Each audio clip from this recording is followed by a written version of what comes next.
Selamat siang Ibu. Hari ini saya akan masuk ke kelas untuk melakukan supervisi akademik ya. Pak Agus ngajar bahasa Indonesia. Iya. Di kelas berapa Pak Agus? Saya ngajar di kelas 10 Bu. Kebetulan saya memegang 10 9, 10 10, 10 11, dan 10 12. Baik, pada kesempatan ini saya akan melakukan pra-observasi ya. Tahapan supervisi akademik itu ada pra-observasi, ada kegiatan inti sama pasca observasi. Nah di sini saya akan menanyakan dulu ke Pak Agus, tujuan pembelajaran yang akan Bapak lakukan itu apa? Oke, untuk pembelajaran yang kita akan laksanakan kali ini, kebetulan kita sudah memasuki bab teks biografi Bu, di mana di sini tujuannya adalah bagaimana siswa mengidentifikasi informasi keteladanan dari sang tokoh biografi tersebut. Nah, temanya yang kita ambil adalah tokoh pahlawan nasional Indonesia, seperti itu. Itu tujuan pembelajarannya ya. Ya. Kemudian untuk area pengembangan yang sudah dicapai itu areanya wilayah mana saja? Area pengembangan. Area pengembangannya lebih ke ini sih Bu, apa yang didapatkan oleh siswa dari tokoh tersebut gitu. Terus diaplikasikan untuk kehidupannya nanti seperti apa? Implementasi berarti ya. Iya, implementasi. Kemudian untuk strategi yang akan dipersiapkan oleh Pak Agus untuk pembelajaran bahasa Indonesia tersebut, apa saja strategi yang akan digunakan? Yang saya gunakan dalam metode pembelajarannya itu lebih kepada PBL, Project Based Learning, karena di sini nanti akan dikelompokkan, kemudian nanti mereka mengidentifikasi satu teks biografi yang dibacakan oleh temannya sendiri gitu. Berarti PJBL ya, project ya. Kalau PBL berarti problem yang sudah saya. Baik Pak Agus, terima kasih sudah bersedia untuk saya supervisi. Saya boleh ya ikut masuk ke ruang kelas? Oh boleh Bu, tentu saja. Terima kasih Pak Agus. Iya, sama-sama Ibu. Ya, terima kasih. Ya. Perhatikan.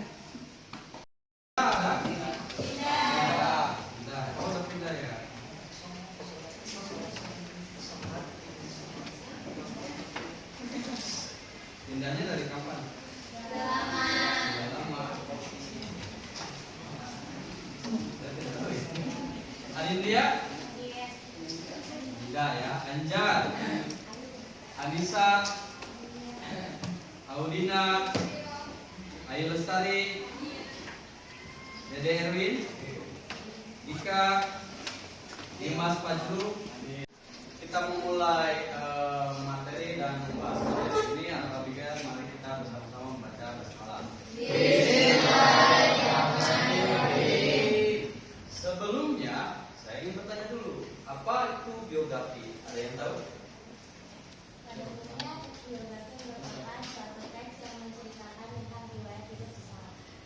Iya, teks yang menceritakan riwayat hidup seorang. Beri tepuk tangan dong untuk.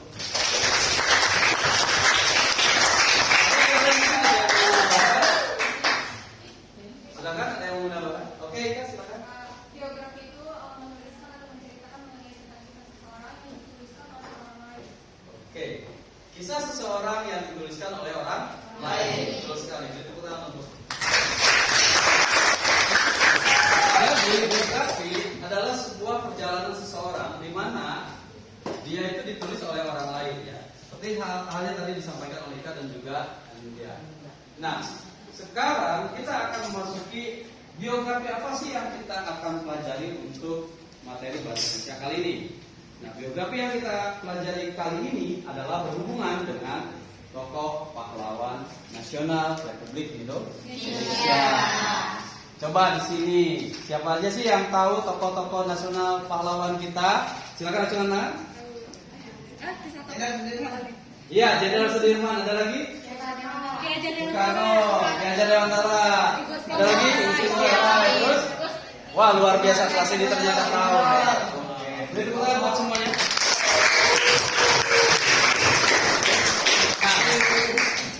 Nah, lalu tahu nggak sih keteladanan itu apa? Keteladanan itu pembelajaran. Ya, pembelajaran. Pembelajaran atau apa? Pembelajaran yang dapat diambil. Iya? Pembelajaran yang dapat diambil. Iya, pembelajaran yang dapat diambil dari sosok tokoh pahlawan tersebut. Oke, ada lagi yang mendapatkan? Silakan. Ayo. Ada lagi? Dari laki-laki silakan. Ayo, Stephen. Stephen senyum aja nih dari tadi nih. Iya Pak, mau senyum itu Pak. Oh, senyumnya. Baik ya. Jadi apa sih keteladanan ini? Suatu pembelajaran yang kita ambil dari karakter tokoh tersebut, ya. Mulai dari apa sih yang dihasilkan selama hidupnya, kesuksesannya, perjuangan hidupnya, pendidikannya, prestasi apa yang dia dapat, ya kan? Ya. Ya, jadi seperti itu. Nah sekarang yang artinya adalah oke, gabungannya apa? Artinya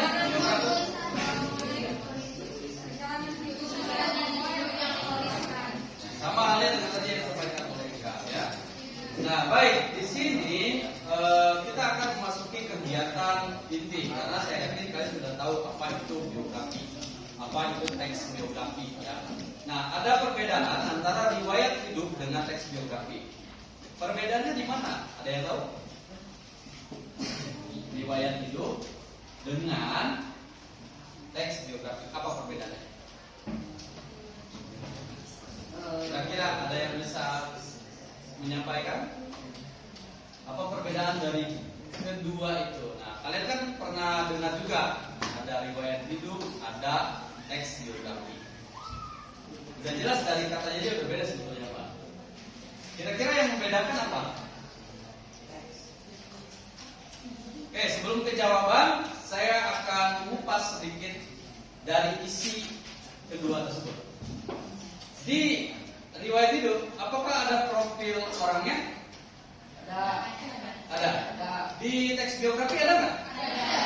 Ada. Kemudian di riwayat hidup ada nggak tentang pendidikannya? Ada. Di teks biografi ada nggak? Ada. Nah, yang akhir, di riwayat hidup ada nggak pengalaman kerja? Ada. Apakah pengalaman kerja ada juga di biografi? Ada. Coba. Ayo, pernah baca biografi? Lalu bedanya di mana?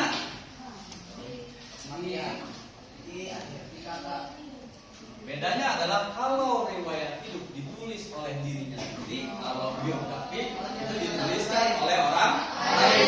Jadi biografi itu tidak boleh ditulis oleh kita sendiri kalau kita membuat biografi diri kita sendiri. Kemudian dari segi teksnya pun berbeda.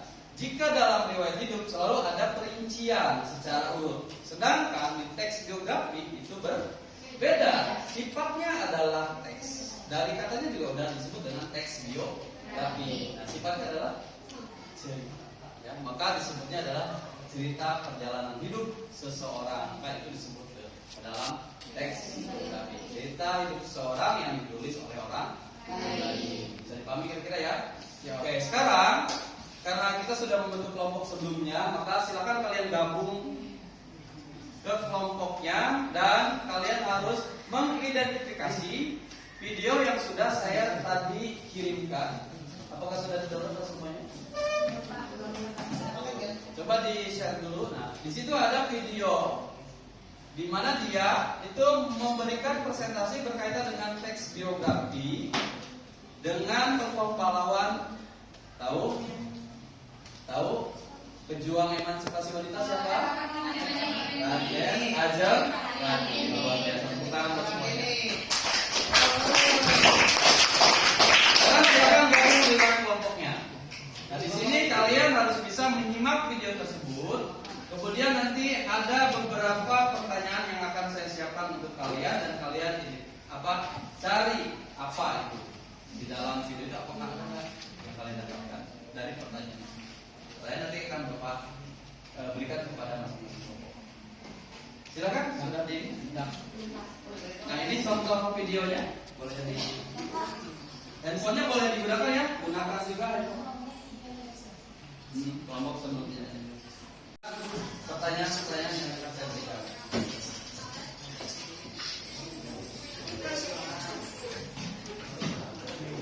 Silakan ke kelompok.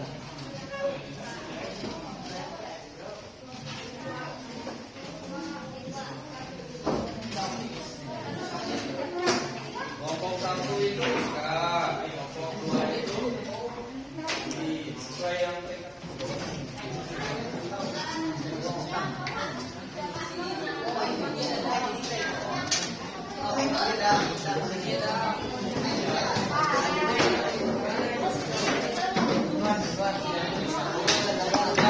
mejanya digabungin ya.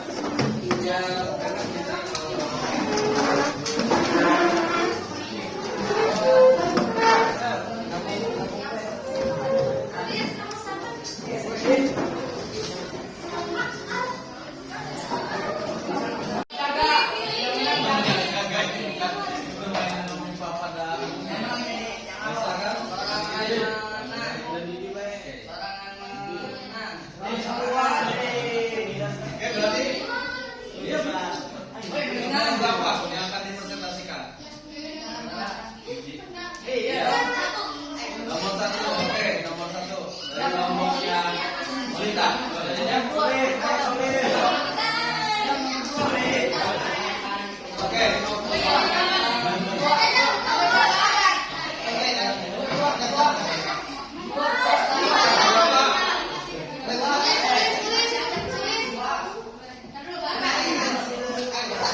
Kelompok kami memilih pertanyaan nomor 1 yang pertanyaannya yaitu apa saja yang diceritakan dalam biografi tersebut dan jelaskan.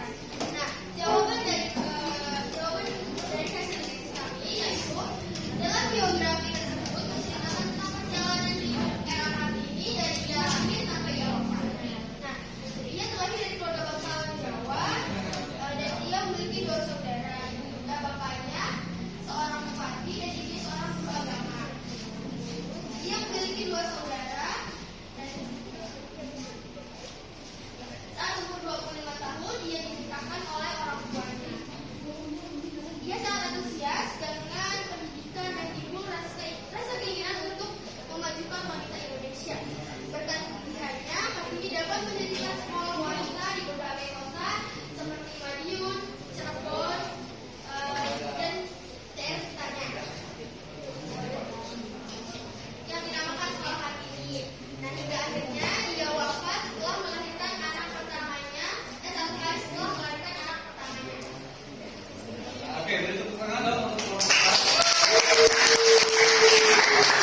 Kira-kira dari yang disampaikan, ada yang mau menambahkan dari kelompok lain? Oke, silakan.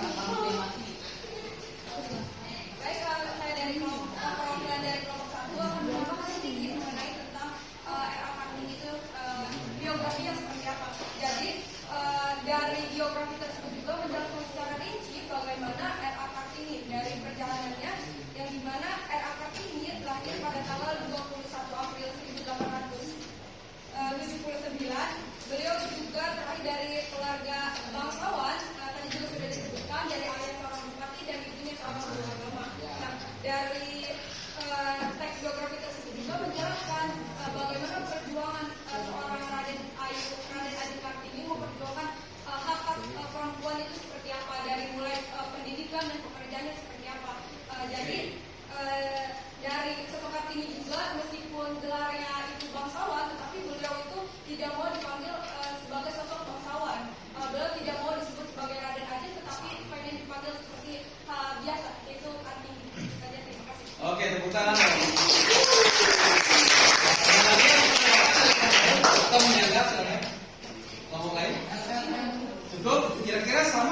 jawabannya dari kelompok 4 dan juga tadi tambahan dari kelompok 1. Sama?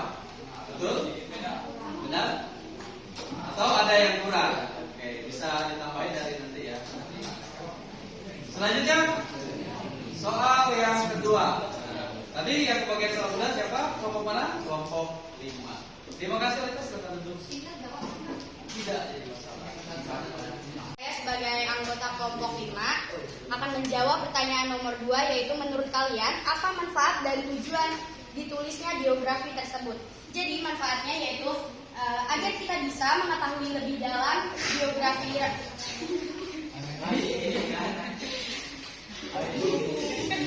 kita bisa mengetahui lebih dalam biografi Raden Ajeng Kartini, karena biografi tersebut berisi informasi penting dan tujuannya kita bisa meneladani karakter unggul tokoh Raden Ajeng Kartini melalui pengalaman atau kisah hidupnya. Dan biografi juga dapat menjadi petunjuk mengenai hal-hal yang tidak baik atau baik untuk dilakukan kita nantinya. Terima kasih. Oke, terima kasih. Tepuk tangan dong. Nah, tentunya ada yang mau menanggapi atau menambahkan jawaban dari kelompok 5 untuk soal nomor 2? Atau sama jawaban dari kelompok yang lain juga? Ada yang menambahkan? Silakan. Sedikit sama jawaban yang pertama tadi kelompok 1 sama. Oke, boleh silakan. Menambahkan juga ya. Menambahkan juga seperti tadi juga yang ada kaitannya sama jawaban yang pertama. Kalau misalnya manfaat dan tujuan ditulisnya biografi tersebut adalah untuk kita terutama perempuan mengetahui bagaimana RAKP itu memperjuangkan emansipasi wanita dan memperjuangkan hak wanita itu seperti apa. Tidak juga secara kayak zaman dulu yang misalnya perempuan itu hanya di dapur atau dan lain sebagainya, tetapi juga perempuan itu sudah mempunyai hak, yaitu mempunyai pekerjaan dan pendidikan yang tinggi. Oke, luar biasa.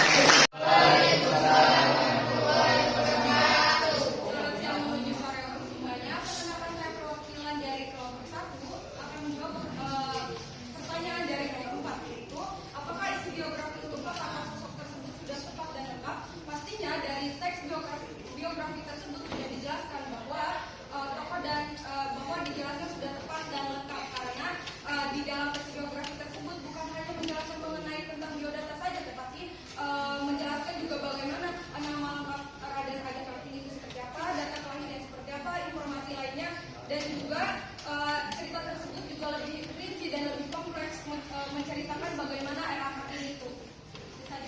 Oke, luar biasa. Tepuk tangan. Tentunya semua jawaban pasti hasil kerjasama dan diskusi oleh kelompok yang betul. Betul ya. Selamat ya. Nah, kita masuk ke poin terakhir, yaitu poin ke 5. Pertanyaan kelima yang akan disampaikan oleh kelompok 3. Silakan. Assalamualaikum warahmatullahi wabarakatuh.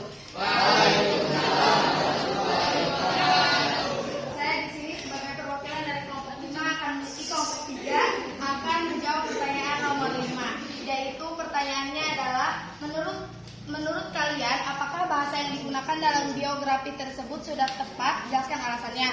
Menurut diskusi dari kelompok kami, bahasa yang digunakan dalam biografi tersebut sudah tepat sesuai dengan standar penggunaan bahasa Indonesia yang baik dan benar, dan menjelaskan biografi tentang Raden Ajeng Kartini sudah sangat jelas dan dapat dimengerti oleh pendengarnya. Terima kasih. Oke, kira-kira siapa yang lainnya? Tepuk tangan dong.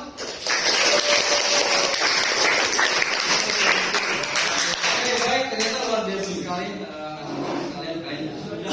Teks atau bacaan yang memaparkan tentang kisah atau riwayat kehidupan seseorang yang ditulis berdasarkan fakta, bukan imajinasi. Biografi juga tidak hanya menjelaskan tentang biodata saja, tetapi tentang perjalanan hidup seseorang.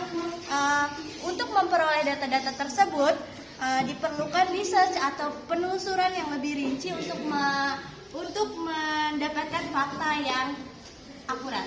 Terima kasih. Iya, luar biasa. Sebentar. Kira-kira ada yang mau menambahkan? Mungkin jawabannya? jelas berbeda sekali ya antara tadi apa namanya fakta dan juga imajinasi. Tentunya kalau biografi itu pastinya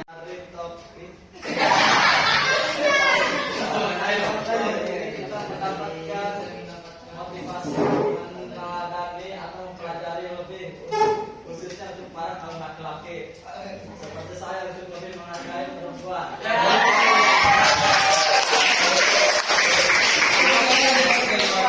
Jadi apa yang kita pelajari kali ini adalah kita pelajari tentang seorang tokoh pahlawan.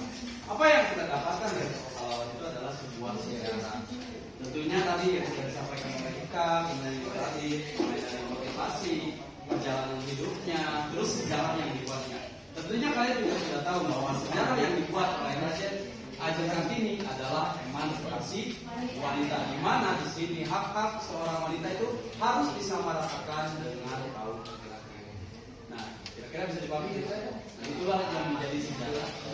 Oke, terima kasih semuanya sudah belajar bahasa Indonesia. Beri tangan semuanya.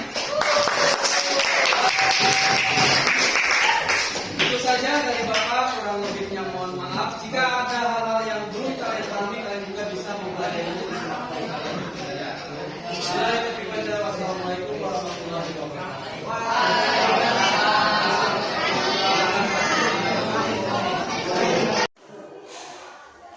Baik Pak Agus, tadi Pak Agus mengajarnya semangat sekali, Ya, Bu, walaupun alhamdulillah. tadi di jam sore ya. Iya, Bu.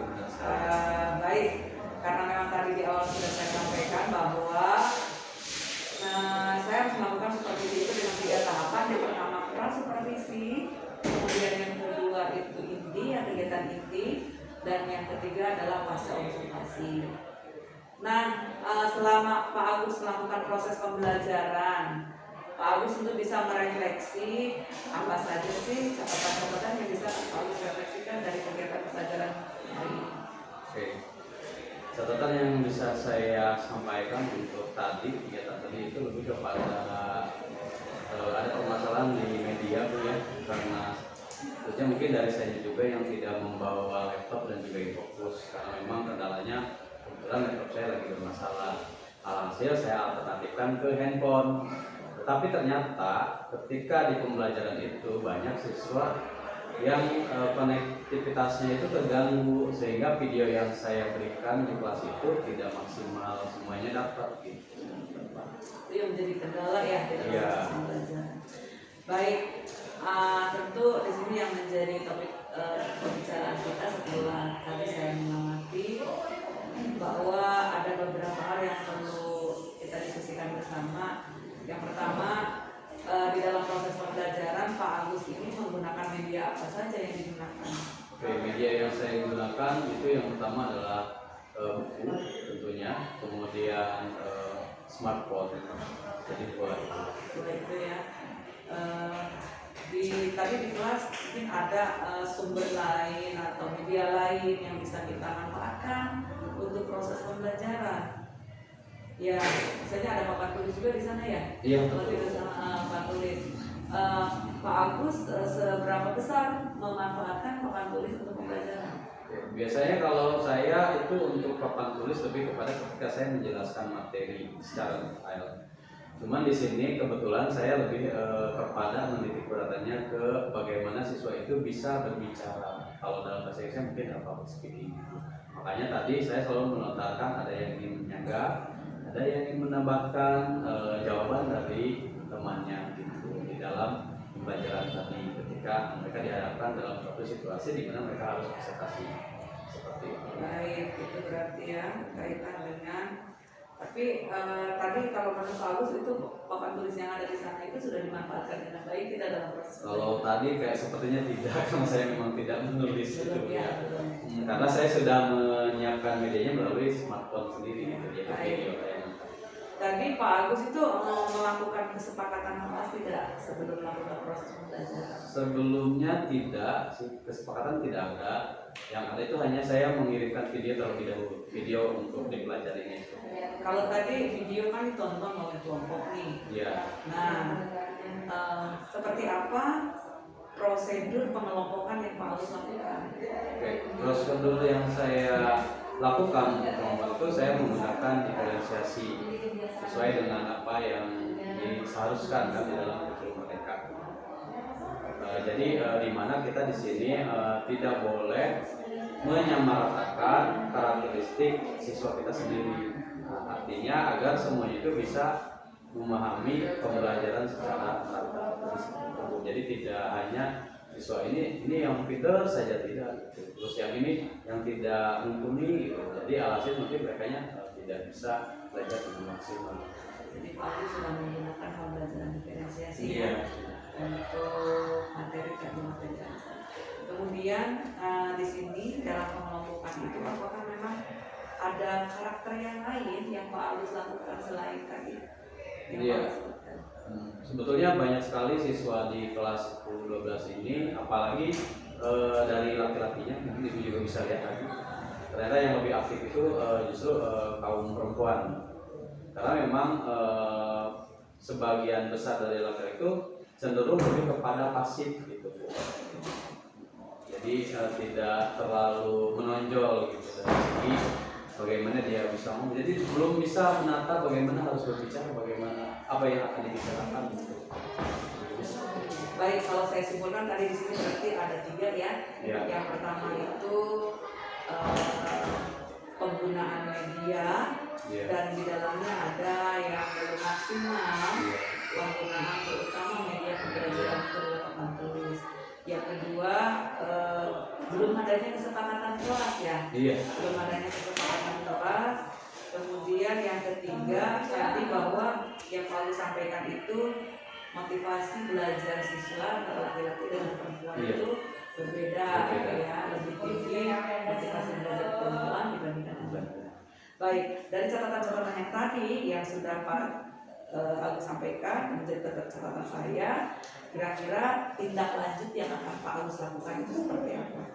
Oke, tindak lanjut dari pembelajaran ini adalah nantinya siswa tersebut harus bisa membuat video seperti tadi, yaitu video dia mempresentasikan tokoh pahlawan yang dia sukai dengan menggunakan aplikasi smartphone. Jadi intinya kayak buat konten seperti itu, seperti buat konten. Kayaknya lebih kepada nanti pembuatan konten. Apa ada lagi RTL yang rencana tindak lanjut yang akan Pak Agus lakukan? Rencana tindak lanjut lakukan ketika ada siswa yang tidak bisa membuat video tersebut, mungkin saya akan mengalihkan ke tugas lain. Baik, tadi kan itu video sudah terjawab ya oleh Pak Agus sendiri, tindak lanjut yang akan Pak Agus lakukan. Kemudian tadi yang menjadi catatan saya dan Pak Agus juga bahwa kata Pak Agus kurangnya motivasi antara perempuan dan laki-laki. Kira-kira tindak lanjut yang akan Pak Agus lakukan itu terkait dengan motivasi seperti apa? Mungkin adanya merubah cara belajarnya dengan media yang lain agar siswa laki-laki ini bisa mengikuti pembelajaran sama rata dengan perempuan. Jadi memberikan motivasi juga Mengubah gaya belajar ya. Mengubah gaya belajar. Karena mungkin ada gaya belajar yang memang mereka butuh kinestetik gitu kan. Ya, betul sekali. Terus apa lagi? Audio gitu mana. Baik Pak Agus, terima kasih telah bersedia saya supervisi. Iya.